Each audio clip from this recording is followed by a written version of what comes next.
Brady and the Kingdom, we're back. Episode 148, The New Patriots, which is the Chiefs. But this is our first podcast post-Super Bowl. I had some work stuff, so we had a delay. But we are back in the lab, and it's off-season time, baby. I'm excited. Coach, how are you tonight? I'm doing good, man. You know, despite being a couple weeks ago, it still feels good to be back-to-back Super Bowl champs, and to do it in the wonderful confines of Las Vegas is even better. Obviously, we there were some tragic events that happened last week, and obviously our thoughts go out to all the victims and everyone that was involved with that. We were gonna have our friend of the show, Aaron Ladd, come on, do a little post game analysis and whatnot, but again, we didn't feel it was necessarily appropriate to do that. Obviously, Aaron was there. He had a lot on his mind and to kind of get through himself. We always appreciate when he comes on, and he'll be on later. We got a lot of off-season stuff to talk about, and I know he will jump on then. But yeah, we don't need to. I'm not going to rub it in, dude. You already bought me a shirt, which I appreciate. It looks great. Super Bowl champion shirt. We now have more Super Bowls than the Raiders do. We have 4. We also will mention that the last time the Raiders won the Super Bowl, neither of us were born, but a lot of our followers were. So you guys have that. But yeah, great to be Super Bowl champs. Right. And the quest for the three-peat begins. Yeah, so I thought that this loss would kind of start to bring the Patrick Mahomes trajectory back down to earth a little bit, and instead it's elevated it because, as I've said on the podcast many times, I thought this was the season he was the most exposed because it was his weakest group of wide receivers ever. Once again, he gets it done. I have kind of a new dislike for the guy as this rivalry continues, but as much as I dislike Brady, I can still respect players for greatness. Like I think Aaron Rodgers kind of lost his mind, 100%. But he's still an amazing quarterback. So I'll still respect Mahomes in that regard. I'm not going to, I'm not going to go out of my way to have a non-alcoholic beer with him, but I'll definitely attribute that he's one of the most phenomenal quarterbacks we've seen in our lifetime. 1,000%. I think that's the main thing about being a sports fan, right? It's like, we use the basketball analogy. We grew up essentially in the Jordan Kobe era, right? Jordan has been and will always be. I know it's not football. It's not the Chiefs. Jordan will always be my favorite athlete and my hero growing up, right? And he's the GOAT. There's the GOAT, right? And there's always comparisons with LeBron. I'm not a LeBron fan, but LeBron is a great basketball player. Obviously has all these records and whatnot. We're getting off task, but it goes back to the same thing. Like you can respect players. You don't necessarily have to like them. I don't have a quarterback to have that same thing with the Raiders because they haven't had anyone good that I can just dislike. We'll be getting to that. Oh God, we'll be getting to that. Yeah, like I said, we're gonna get into that in a minute. Yeah. So. Congratulations on the win. I'm sorry that we didn't get to do a show on it. It is. You got to bask in your glory again. I did. And when I got to open my NFL Fanatics. Yes. For those that haven't been paying attention. And I went into the house, opened it up, said Super Bowl champs, and I knew it was from you. Right. Made it that much better, dude. Made it that much better. Yeah. It's beautiful. So for all those that haven't paid attention, before the Super Bowl, I said if they win, Coach gets some kind of Super Bowl Chiefs memorabilia. He picked a shirt from an NFL shop, so I unfortunately had to spend money on Chiefs clothing and send it to you. Eric. Spent a decent amount of. I know. I think I got as close with getting you the Jones jersey this year, but to kind of make up for all the ones that you've already spent on me. Yeah, but it's it's tradition. It's part of the show. So hopefully next year, I'll win our predictions battle again and get another jersey, and that would be sweet. But so the Chiefs won. It's funny. So you mentioned the Jordan, LeBron comments. The offseason chatter is in full swing. The Chiefs are on everyone's mind. Once again, I think every team has to look to how they can beat the Chiefs. And recently, Antonio Pierce went on Max Crosby's podcast, The Rush. And I don't have the clip right now, but he went on saying he's going to institute Jordan rules, which is basically get in Mahomes' face as much as possible. make him uncomfortable. And I mean, that's the strategy in every NFL game. Let's be real. We'll say maybe for the Tampa Bay game, they didn't necessarily want to sack Mahomes, but they wanted to disrupt him enough so he couldn't be comfortable in the pocket. He had to how many horizontal yards he ended up running. So when he said this, and he said, we're going to go after Mahomes, this has been Mad Max's bread and butter since he got in the league, as he does it to every quarterback. Wasn't there something about him taking his head off? There was a comment about that. Yeah. That's probably what got people upset. Right. And then they resorted to the Saints bounty gate thing with Sean Payton. There's no bounty. There's no reward. This is just a strategy and it said, maybe we should keep this to themselves. I think only he should keep it to himself, to not give the Chiefs more bulletin board material, because your offensive line's not going to go out there and let him get manhandled by Max Crosby. And we don't have anyone else that complement. I mean, Malcolm Koonce is decent enough, but anyone that complimentary that's going to really make his life that difficult. So I just wanted to clear that up, that people need to kind of pump the brakes on that. Antonio Pierce should not be investigated by the NFL. Obviously, I'm biased. I don't think he should. But I mean, did you see it as some kind of inflammatory, threatening?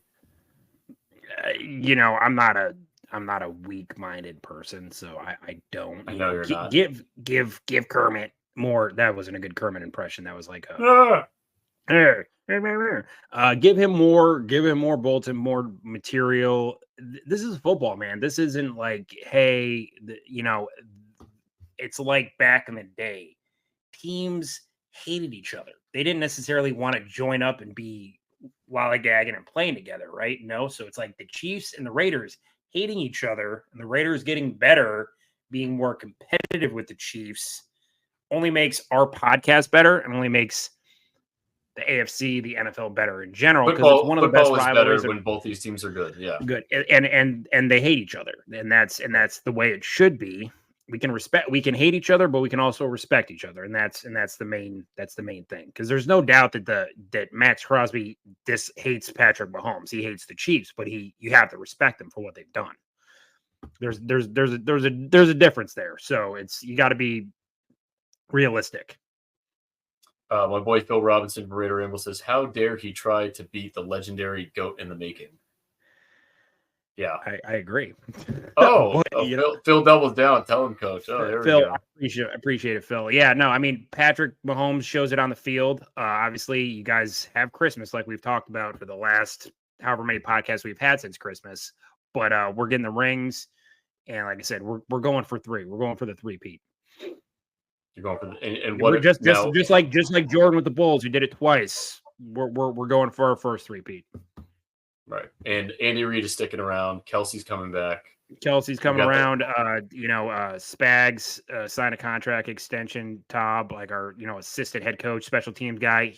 We're the band's sticking together, coaching on the coaching side, which is important. And we brought this up actually the show before the Super Bowl. We were surprised that Spagnuolo hasn't gotten any head coaching offers, and he sat down with Pete Schrager and he said, like, yeah, I want to be a head coach. And I'm summarizing, I'm paraphrasing. Yeah, so I saw that. He did not get any. He got 0 offers, 0 requests, and it's something he would have been interested in. So that is it wouldn't shock me if that he potentially is low-key could be the future head coach of the Chiefs, depending on how much longer Andy Reid goes.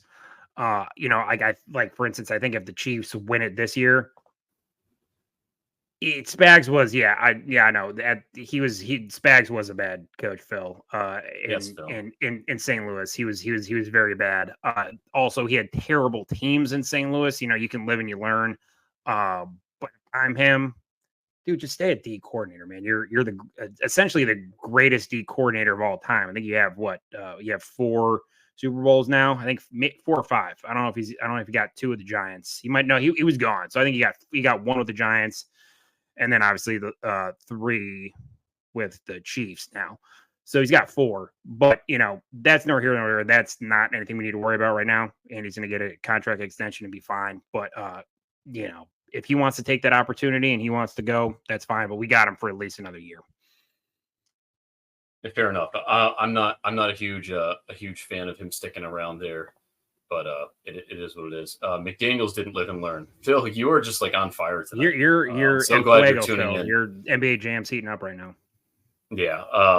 So if anyone that's listening to the podcast version, Phil said McDaniels didn't live and learn, and you're right. But also Mark Davis didn't live and learn by bringing him over to Las Vegas and having us waste a year and a half with that Patriots line.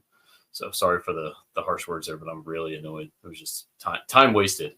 But so since we've been on, let's get into some of the offseason stuff going on. As far as the Raiders go, so Jimmy G, the NFL gave us a huge gift and said, his medication wasn't in compliance with the PED policy or what have you. So we're going to get to waive him in March, save us about $20 million cap space. Love it. He's dead weight. Get rid of him. I'd still like a veteran around to coach up the up and coming young quarterback that the Raiders will inevitably be drafting in Detroit in April, which Coach and I will be live for to see that happen in person. And I'll cry like a baby if it doesn't happen. But with the 13th pick, the Raiders select Bo Nix, University of Oregon. Oh God! Don't even say that. So today I did dive in on some Jaden Daniels film, and I did actually have some concerns after watching some more. I watched the Mississippi game, FSU, which FSU did not go well, and then the Alabama game, which is pretty dope. But we'll do like whole breakdowns on these guys later. But I can't say that it wasn't just like pure bliss to watch. When you watch the highlight reels, of course it's all good. But when you watch every single throw, you start to make some notes. And I had a few. Phil is like going off in the comments right now. Let me see. I effing hate you, Coach. And Coach, and then Phil says, "How dare you?" After he said he effing hates Coach. And I'm assuming it's because Coach said we're drafting Bo Nix. I would be mad at you too. Yeah. Don't put that out there. I don't need that. No. I don't think you're drafting Bo Nix. There's a lot of mock drafts out there. Most of them. If you say JJ McCarthy, dude, I'm shutting this down. No. I'm not going to say JJ McCarthy. They you had taken the cornerback from Alabama, not Kool-Aid. The other one, I'm blanking on his name right now. And there was a couple other the dude from Texas I saw potentially. Yep, they was taking Field Yates. Miles Murphy, the third. Yep. Byron Murphy. Yeah, Miles was the one I got confused with the last time. Yeah. But yeah, so we got a lot of time to talk about draft stuff, so we're not going to totally dive into that. I was kidding about Bo Nix. I know that being live at the draft, we would probably have to leave because the scene that this dude would make. So exactly. I'll be a mess. Bill goes J5, who I assume is Jaden Daniels, Penix, Travis in the third. Do you want? Okay, that's quite a few names there. Well, I think it'd be JD5 or Penix. I'm not speaking for our boy here, but that's what I think would be his choices. Because it didn't make sense to get two quarterbacks. But yeah, go ahead. Well, it scared me. I don't know what Phil's doing tonight, so you never know. So let's go into some of the other stuff. So right now, I think we're kind of waiting for the chips to fall based on what the Bears do. And right now, this is the hot topic. It seems like Bears fans are more divided than most fan bases right now, where half are saying that Justin Fields is the guy, build around him. Half are saying it's his fault. It's not Luke Getsy, which, that makes me feel a little bit better since he's in our camp now. And then the other half saying, Caleb's is if he's just going to be even a fraction better than Fields, you got to pull the trigger. What's your take, Coach? Say you're Ryan Poles of the Bears. What are you doing? Ryan Poles, former chief Ryan Poles. It's tough because the Bears have the most cap space in the NFL, right? You can keep Justin Fields, trade that first pick, probably not move all that far down in the first round, and gain even more picks for the future to move around and do as you please. Still get that receiver that you need, even in the top 10. But you're gonna have to pay Fields after this year, and that's the question. Caleb Williams for the last couple years, since he had his breakout year at Oklahoma, saying when this dude gets drafted, he's the next Patrick Mahomes. He's this, he's that. I think he has physical attributes and tools, but I don't know if his mental game is all the way up there that you need to have to be in the NFL. It's with these quarterbacks. You just never know if they're going to work, right? Mitch Trubisky was his second pick. He's gonna get cut by Pittsburgh. So it's like Trevor Lawrence. He was already cut by Pittsburgh, wasn't he? Yeah, he was. And then Trevor Lawrence was supposed to be the next Peyton Manning. He still got time to be a very good quarterback, but in his first couple of years here, he really hasn't been all that amazing, right? So you're taking a lot of risk, but I also think that if you don't draft Caleb Williams and he becomes this superstar, then the Bears will be in a bad spot. But also you're getting him for 4 years on a very affordable deal. Mm-hmm. So it's a very you've made both arguments. So what would you do? What would I do personally? Can you not pull the trigger on a decision for the made up GM position? You know what, dude? I would stick with Fields. I would stick with Fields. I would trade down to 2 or 3. Draft, as Phil would say, draft Marvin Harrison Jr. You pair him with what's his face? Moore, right? Yeah. DJ Moore, yep. Moore, yep. And you got Cole Kmet.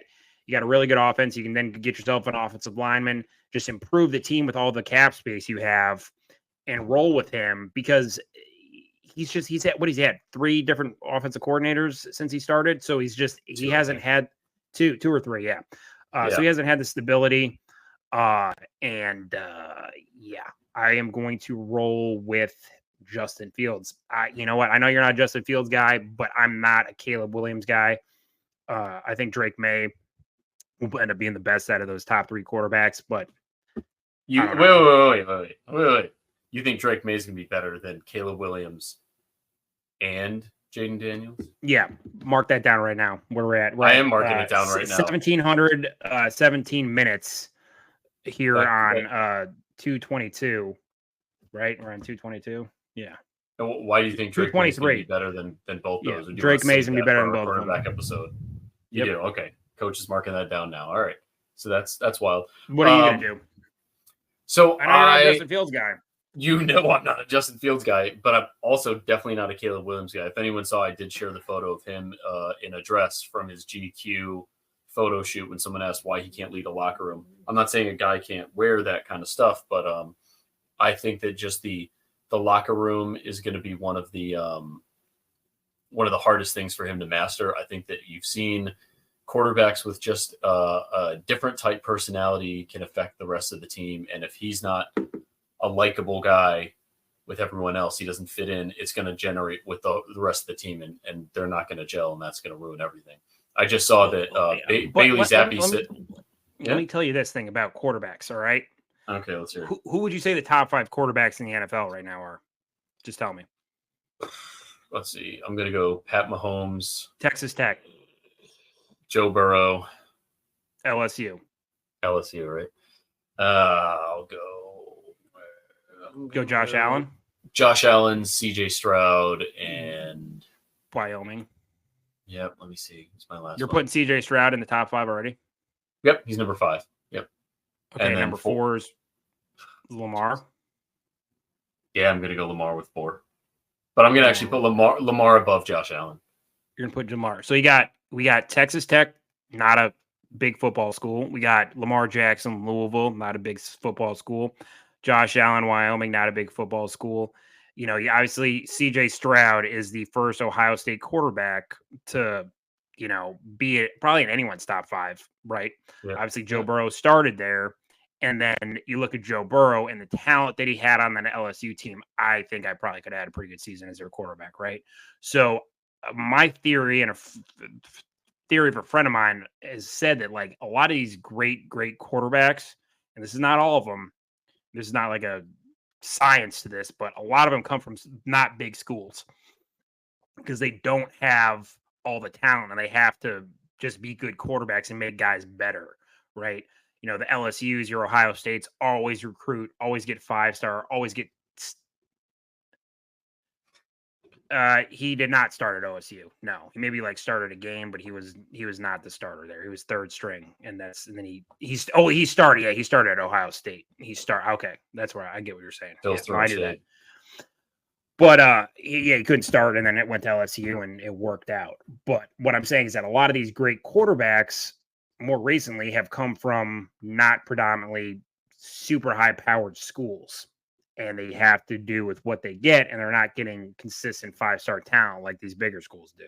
There's always, your CJ Strouds and your Joe Burrows and stuff like that. But yeah. So that's what I'm saying about Caleb Williams. I'm with you.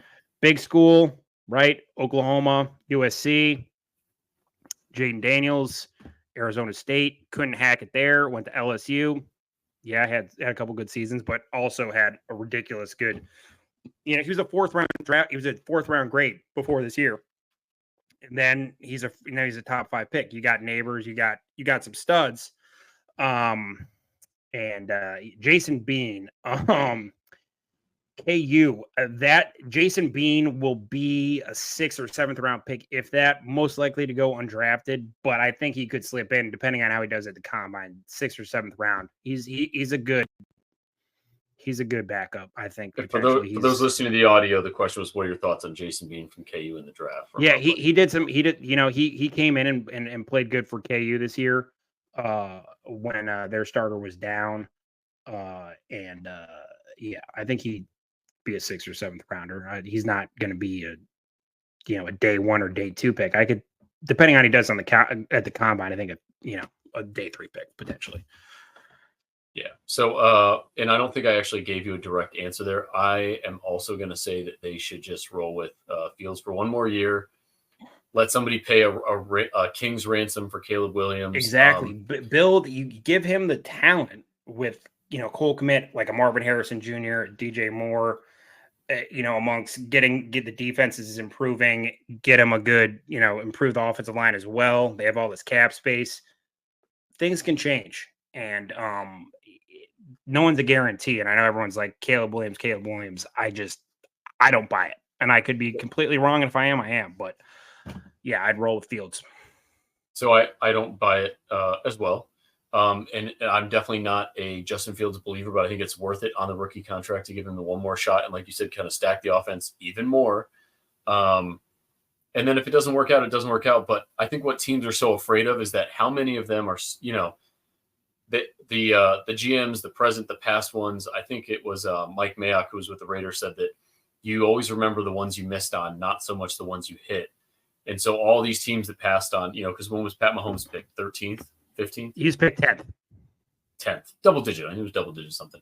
But anyways, all those teams, the 9 teams ahead are kicking themselves for missing out on that one. And so everyone's just terrified of joining those ranks of guys that have missed out on those top quarterbacks. So, the Caleb Williams sweepstakes, and you get all upset and everyone gets all excited about it. But each year there's a different sweepstakes for another guy. It was Bryce Young, and then it was, it was Joe Burrow, it was Trevor Lawrence, it was all these guys. And a lot of those first round picks are panning out, and then a lot of them aren't. I think just somebody the other day mentioned, like Josh Rosen. He wasn't a number 1 overall, but he was like 9th. I don't even know if the guy's in the league anymore. No, he's not. No, he's the second coming. So, and he was terrible 1 year. So that's just something. Yeah, Arizona picked him 10th and then got Kyler Murray the next year. So, yeah. They made 9 mistakes ahead of me. Yeah, sure enough. But yeah, so I don't. I would just keep amassing the picks, and like Ryan Poles, the GM of the Bears, just in an amazing position right now, and I think he's just continue. He could just have multiple first-round picks every year for the next 5 years if he just keeps cycling it this way. He's doing a great job, and he came into a nice situation in the first place. And what that allows you to do here, right? They don't draft Caleb Williams; they get a ransom for someone to go up to 1. They have accumulated all these picks, so next year, when Quinn Ewers comes out, some of these other guys, Jalen Milroe, I don't think he's going to be a number 1 pick, but some of these guys coming out next year, you're going to have all those picks. Milroe could be a low first, early second. Oh, first, yeah, Jalen Milroe. It's probably it depends on the class. You're right, yeah. Yeah, Shadur Sanders. Quinn Ewers, Shadur Sanders will be the top quarterbacks. That's gonna be a whole other thing, yeah. And that's a whole other discussion for next year. But you're going to accumulate all those picks. Maybe go with one of those guys. I just don't think Caleb Williams is the one, and get all those picks because I think Washington would potentially trade up to have that franchise guy from the area. But again, we're getting going off on a tangent here. Well, there's so much. There's so much. 25 minutes into this, dude. It's like we have no direction. We're just all over the place right now. But it's this is what happens. This is draft season, man. This is draft season. So, and well, it's not the Caleb Williams podcast, but on the flip side of things too, one of the topics that I'm more interested in is that he's going into the draft without an agent. So we know the pitfalls of that. Lamar Jackson did it without one. He fell to 32. That could also be for a number of reasons. There were prominent analysts saying he should be a wide receiver or a running back, despite him winning the Heisman and all this stuff. So it kind of makes sense based on the personality, but it gives, I can't say what kind of impression it gives teams, but it gives the general public the idea like, well, I know better and I can do it myself and I don't need to pay them. The kid's already a millionaire with NIL. So saving the 1.5%, because it's not 3 anymore. It's peanuts. Well, not peanuts on a contract like that, but it's not 3. It's not 5%. It's somewhere between 1.5 and 3. I don't remember what it is exactly, but it just gives the impression that I know better. I'm going to do it my way. Like I would love to be a fly on the wall for those combine interviews with him, man, because they are going to be something else. Yeah. I didn't know if you had any thoughts when you saw that he wasn't going to have an agent. You know what? I think once you're established in the NFL and you've got something to go on, then yeah, that's okay to maybe not have an agent. But there's a lot of bullshit and legal paperwork and stuff that you have to read and consider that that's just, especially when you're going through this draft process, why you'd put yourself in that position is just ridiculous to me. But right. When he has more than enough to worry about with media requests and sponsorships and all that and all the trips he's going to have to take. And I think it's just nice to have someone on your shoulder to negotiate a lot of that. So it just kind of but I expect it. I'm not surprised that he's not got representation. And this is just like my side thing. And I'm becoming like obsessed with the idea that Caleb Williams is Bo Callahan from draft day. This is all turning out that way. Did any of your teammates come to your birthday party? That's going to be the question asked at the combine. Someone from any sport, any team at the combine, please ask him that. I don't know. It would just make my day. We can send that as a request to Ryan Poles. There we go. Yeah, please just ask that. That and the Commanders. Yeah. But so as we wind down, so we're going to do a pre-combine show before, because the combine technically starts the 27th, I believe. It starts on a Sunday. Yeah, so that's coming right up. But let's solidify, because you and I'm starting to watch film highlights, both combo the two. I know you get into the draft stuff and the College Bowl way before I do. But what is I'll spell it out, and I think I've been clear since my season already seemed to be over, is that the first round pick for me, it has to be a quarterback, and I have my eye on one in particular. We're not going to go to the players. What's the position group that you want the Chiefs to target, and what are you going to be looking for like at the combine? Is there anyone in particular? I think there's going to be a lot of guys at the combine. Obviously, most people are saying the Chiefs are going to go the wide receiver route. Every mock draft I've seen is every mock draft has them. So I'm pretty sure that the Chiefs will go first round. But in Veach we trust, right? If you see someone who falls, that's going to be a good position player on some other end of the field, he'll go that way. So I guess for me, it would be Donnie Mitchell from Texas, Franklin from Oregon, who reminds me a lot of a DK Metcalf, who we missed out on for Mecole Hardman, who obviously scored the game-winning touchdown at the Super Bowl in the Raider Stadium, and Keon Coleman from Florida State, who I want him to prove something to me, because I think he's got the size and agility. I just want to see if he's got the upstairs and has. There's been so many guys that have come in the league that have just had unbelievable God-given talent, things that you cannot teach, speed, things like that, and just gifted hands, but they're just not mentally prepared for Kadarius Toney. Kadarius Toney, right? Yeah, Kadarius Toney is a perfect example of just, the times have changed, right? I'm 37.6, so I'm not like super old, but like the social media and everything like that aspect of things, which obviously we have to do for this podcast, but it's just like unfollowing and following teams and just the stupid stuff that happens with social media. You have to just find the right character guys to bring into your building that are not about that and are about winning in trying to just get Super Bowls and be the best they can be. Patrick Mahomes won with essentially Rashee Rice, Travis Kelce, MVS. I mean, Justin, a guy's just a ragtag group of guys minus Rice and Kelce and Pacheco. But you did last year too. We did last year too, which is just ridiculous. But I like to see him get a wide receiver that is a little bit bigger in stature, can stretch the field, has got speed, has got size, and just give him another target, give him another weapon. So I'm looking forward to the receiver group the most. See how these guys run and everything. Obviously, it's just everyone's in their gym shorts, and there's I mean it's fun to watch it, but it's like who's gonna break the combine record, who's gonna get the most push-ups, who's gonna have the highest vert, all that stuff. All that stuff's important because it does translate to something. But I'm looking those get like the guys I mentioned, Franklin, Mitchell from Texas, Franklin from Oregon, Mitchell from Texas, and Coleman from Florida State. I'm looking at those guys. Lad McCoskey, who's from Georgia. He would be cool. He kind of reminds me of like a Edelman, Wes Welker, just a kind of do everything guy.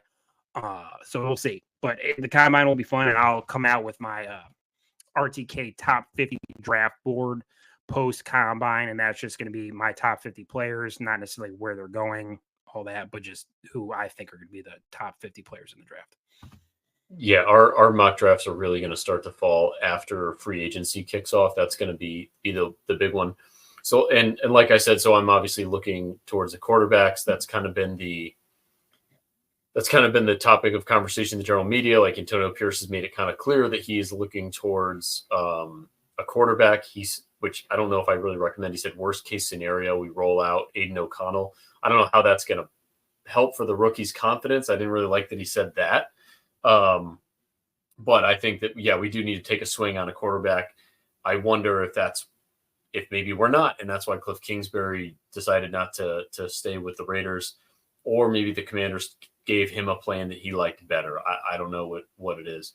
And all that's going to come. But really what I'm looking for is I'm tracking a lot more on this Bears nonsense because that affects how things roll. Like it's probably better for me if they stick with Justin Fields and trade out of that pick.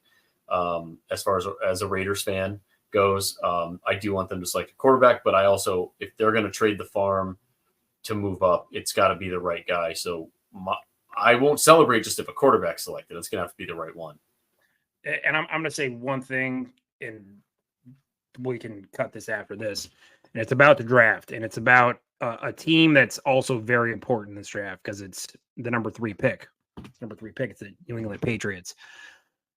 So I listen to a lot of Mad Dog Radio, a lot of NFL radio, and someone got on there, and I believe it was Adam Kaufman, who's like a guy up in the Boston area who does sports talk radio. And, there's a lot of talk about, quarterback, this and that. The Patriots have no talent on their roster. Bringing in a quarterback for them, you're going to see something extremely similar to what I think Carolina had this year in Bryce Young, and just not a lot of talent. I don't think that's right this is not something that I think will change immediately. I think what the Patriots should do in that case is either you're going to you're going to draft Marvin Harrison Jr., trade out of the pick, accumulate more talent. But I think that number 3 pick, depending on the Bears, because my gut tells me they're going to end up taking Caleb Williams and probably trading Fields to Atlanta or somebody like that, and not for a first round pick. But if that happens, I think the Patriots control it more than most people realize, because I just don't think they're talented enough now to draft a quarterback and just put him in a really terrible situation. They have so many holes to fill that I don't think that would be smart for them. Nope, I agree. And, there's been some projections that it would cost 3 first rounds for us to swap picks with the Patriots. I'm all for it. 2 years ago, I would have said no, but I'm all for it now. So that's a great point, though. But and that's also a point that I wanted to bring up when we talked about Caleb Williams' effect on the locker room. I just saw a thing that said Bailey Zappi said he couldn't even study in the quarterback room sometimes because of how hostile it was in that room with Mac Jones. So it sounds like he is definitely not a part of their future. Bailey Zappi seems like a nice kid. So clearly there's a lot of turmoil going on there. And that could be obviously a part of Belichick, like not talking to Mac Jones and all that kind of stuff. So the Patriots have a lot of moves to make, but I think that's a great point to bring up, because on paper it might look like, well, they need a quarterback. Who do they have? Mac Jones isn't working out. Bailey Zappi's a low pick and he's not great. But like you said, it might be better to accumulate picks and build up in other areas of the team. But we're going to get into a pre-combine episode that's actually just going to come in the next couple of days. Coach and I are going to go over our top 3 prospects that we want to watch, some guys that we think are going to be big names that are really going to make a splash down there in Indy. We were planning to go this year. Some scheduling conflicts, of course, on my end prohibited that, but we're going to – I know. Sorry, Coach. We'll make it one of these years. You're a family man, dude. I'm a lone wolf out there. Yeah, but this is a team. This is a team. It's a team effort, man. That's why we'll team up in Detroit, and that's ultimately what we decide. Is like, man, we got to be there for the draft, dude. That's our thing now. Right, especially, but you got to like put me on a leash or something, because if it doesn't go the right way, I'm gonna go jumping off something. So might be like into a kiddie pool. Just walk the Canada, man, and just don't come back. They don't have football there, so that'll be fine. CFL, baby. Yeah. Oh. And since we haven't done this in a minute, we are going to do our Jackson Mahomes Award of Excellence. And mine is you kind of brought a little light on it earlier. We talked about him. It's Justin Fields, Jackson Mahomes Award of Excellence for unfollowing the Bears on social media. He went on the St. Brown Brothers podcast and mentioned that he unfollowed the Bears because of all the offseason talk, and he doesn't want to deal with it. And he unfollowed the NFL as well. It doesn't mean he doesn't want to play in Chicago. This is very indicative of his maturity level. I think that you are the leader of your team. Think about all the free agents, the low draft picks, the guys that are just hoping to maintain their position in the NFL, let alone with the Bears. Do you think that they're just, I'm just going to unfollow and make this big thing that I know is going to cause a ripple of social media and be the topic of conversation? No, they're just trying to maintain their job. But you as the leader can't follow your own team on social media. Like, this is just, I don't know if it's the generational thing or it is what it is, but I think this is just nonsense. You knew it was going to be a huge talking point. You knew everyone was going to draw attention to it and screenshot that you don't follow them. Not helping your case. Other people are going to interpret it differently. And although I'll tell you, my second front runner for this award was going to be Micah Parsons, but I'll leave that for another day. So Justin Fields is my Jackson Mahomes Award winner of excellence for this week. Coach, who do you have? I'm actually giving the award to Jackson Mahomes. Oh, you are. For a good thing. So yeah, during the parade incident, he was with a kid who lost his parents. According to everyone around him, he was super cool. Was very comforting to the child. And was actually being a decent person. So that's good to see.